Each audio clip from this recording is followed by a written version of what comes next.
Exploring Life Chapter 11. Photosynthesis and Cellular Respiration. Part 2. In this part of the lecture we will talk about cellular respiration.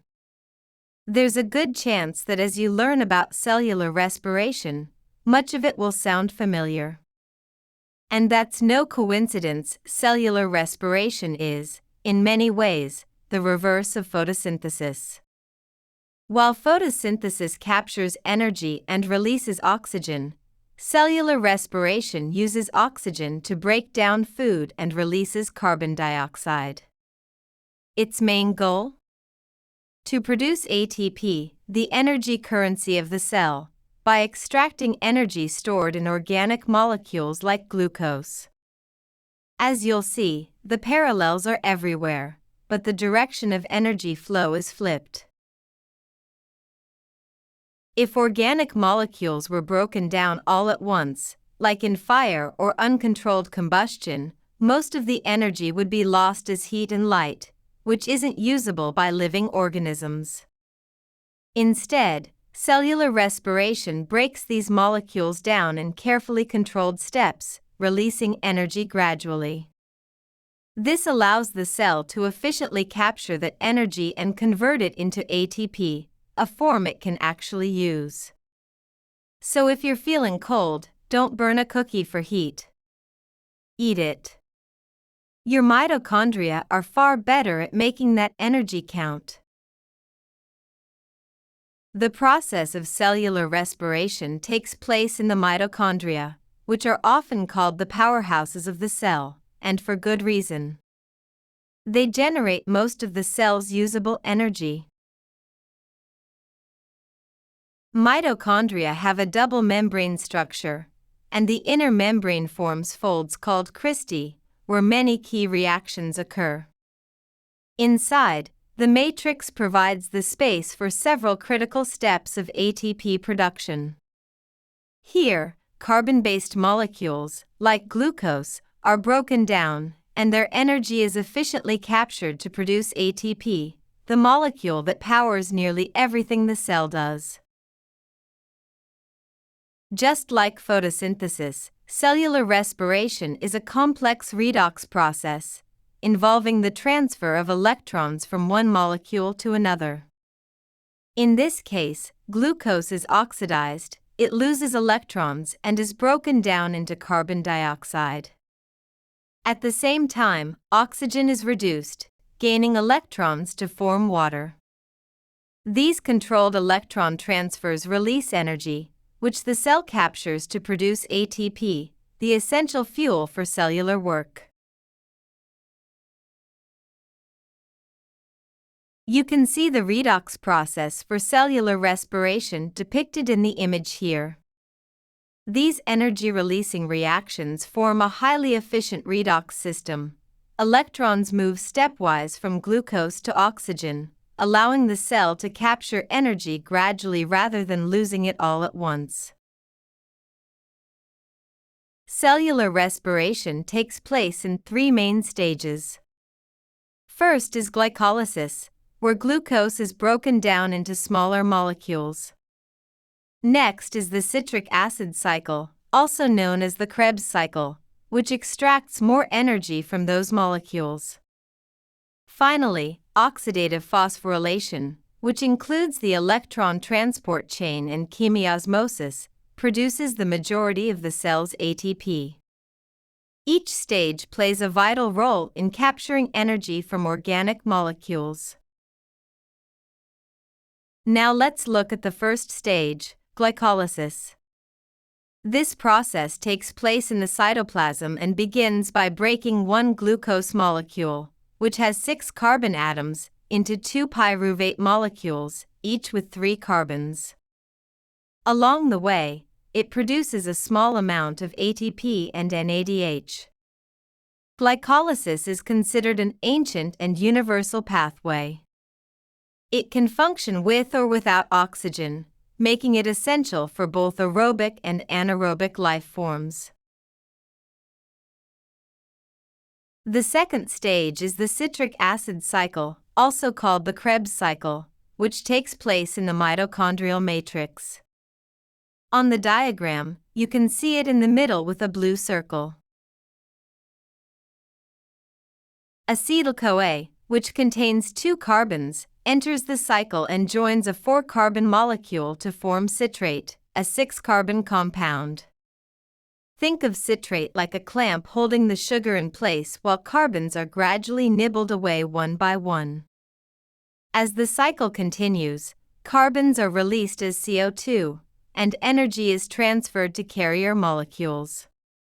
Citrate is eventually broken back down into oxaloacetate, a 4-carbon compound, that then joins with the next acetyl-CoA to reform citrate and keep the cycle going. In addition to producing a small amount of ATP, the Krebs cycle loads energy carriers with electrons and protons for the electron transport chain. It also releases some carbon dioxide, not enough to matter globally, but enough that the air in a closed space will eventually need to be refreshed. And remember, glycolysis and the Krebs cycle together produce only 4 ATP per glucose, just a tiny fraction of the roughly 30 to 32 ATP that will ultimately come from the energy stored. Their main role is to harvest high-energy electrons. You can think of it like someone collecting pennies, small bits of energy, to make a big investment. They're building a hydroelectric station, where all those pennies add up and pay off in the end. This schematic provides an overview of the Krebs cycle, highlighting its major components and key reactions. It illustrates how acetyl-CoA enters the cycle, how carbons are gradually released as CO2, and how energy is transferred to carrier molecules that will fuel the next stage of cellular respiration. The final stage is oxidative phosphorylation, which takes place in the inner mitochondrial membrane. Electrons from NADH and FADH2 move through the electron transport chain, releasing energy used to pump protons across the membrane. Oxygen plays a crucial role here. It acts as the final electron acceptor, combining with electrons and protons to form water. In this animation, you can see NADH and FADH2 deliver electrons to the electron transport chain, which pumps protons into the mitochondrial intermembrane space, much like a dam holding back water. Here you can see protons flowing back into the mitochondrial matrix through ATP synthase.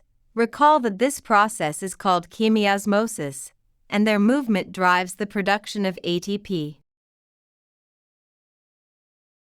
This image illustrates the key steps of oxidative phosphorylation along the inner mitochondrial membrane, showing the electron transport chain, the buildup of a proton gradient, and ATP synthase in action. And highlighted in bright red is oxygen, the final electron acceptor. Without it, the chain would back up, ATP production would stop, and that's why all of us ultimately need to keep breathing. Photosynthesis and cellular respiration are both essential processes, but they're also complex. Your task is to think about which one you found more difficult to understand, and why. Was it the unfamiliarity of light reactions in photosynthesis? Or the step-by-step breakdown of glucose in cellular respiration? There's no right answer, just your experience. Cellular respiration is powerful and efficient, but it has one major requirement: oxygen. Without it, the process can't run to completion. That's where fermentation comes in, an ancient backup plan that evolved long before oxygen filled Earth's atmosphere. Fermentation allows organisms to keep producing ATP even in oxygen-free environments. It's far less efficient, but it works, and that adaptability helped early life survive in extreme conditions. Even today, it shows up in diverse ways: from lactic acid in our muscles during intense exercise to ethanol in wine and beer. Fermentation is a reminder that when it comes to energy, life doesn't rely on just one solution, it adapts. Glycolysis is the first step in cellular respiration. It breaks down glucose into two molecules of pyruvate, producing a small amount of ATP, and it doesn't require oxygen. When oxygen is absent, cells turn to fermentation to keep glycolysis going. Fermentation converts pyruvate into other products. In alcoholic fermentation, pyruvate is turned into ethanol and carbon dioxide. In lactic acid fermentation, it's converted into lactic acid. Both pathways regenerate NAD, allowing glycolysis to continue producing ATP, even without oxygen. But don't be fooled into thinking fermentation is just for simple or ancient organisms. In fact, it plays a crucial backup role in human cells, especially in skeletal muscle fibers. These cells can switch between aerobic respiration and fermentation depending on oxygen availability. During intense exercise, when oxygen runs low, your muscles rely on lactic acid fermentation to keep producing ATP. It's not as efficient and leads to lactic acid buildup, which can cause temporary fatigue or soreness. But once oxygen returns, your cells quickly switch back. So yes, your cells still carry an ancient toolkit passed down from early life. This diagram compares two energy pathways in human skeletal muscle cells. When oxygen is available, cells perform full aerobic respiration, glycolysis, the citric acid cycle, and oxidative phosphorylation, producing a high yield of ATP. But when oxygen is scarce, such as during intense exercise, cells shift to lactic acid fermentation. In this case, pyruvate from glycolysis is converted into lactic acid, which regenerates NAD and allows ATP production to continue, though much less efficiently. This temporary switch helps muscles keep working when oxygen can't keep up. Fermentation has been used by humans for thousands of years in food and beverage production. In winemaking, yeast ferments the natural sugars in grapes, producing ethanol and carbon dioxide. There's archaeological evidence of wine production dating back to ancient civilizations, including the Egyptians and Mesopotamians. In bread making, yeast ferments the sugars in flour, releasing carbon dioxide, which causes the dough to rise and adds flavor. This practice dates back to the Neolithic period and played a key role in the shift from nomadic lifestyles to agricultural societies. We've explored the three major energy processes: photosynthesis, cellular respiration, and fermentation, and now it's time to consider their efficiency. Let's start with photosynthesis. It allows organisms to convert solar energy into chemical energy, sustaining most life on Earth. But despite its importance, it's surprisingly inefficient. Only about 1% to 4% of the sunlight absorbed is transformed into usable energy. Some energy is lost while capturing a broad range of light wavelengths, and some is inevitably released as heat during conversion. But in the case of photosynthesis, who cares? The sun's energy is free, constant, and virtually limitless. Even with low efficiency, it's enough to power ecosystems, build biomass, and oxygenate the atmosphere. Life doesn't need perfect efficiency when it has access to an energy source that never runs out. Fermentation is an energy-generating process that takes place without oxygen, and it's one of the oldest metabolic strategies on Earth.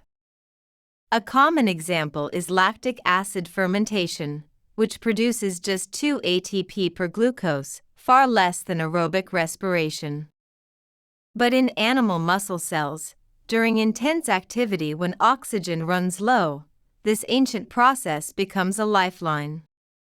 So no, fermentation isn't outdated, it's still used when needed, ready to step in when oxygen can't. Now let's talk about the efficiency of cellular respiration. Under ideal conditions, one glucose molecule can produce up to 38 ATP molecules, with an overall efficiency of about 40%.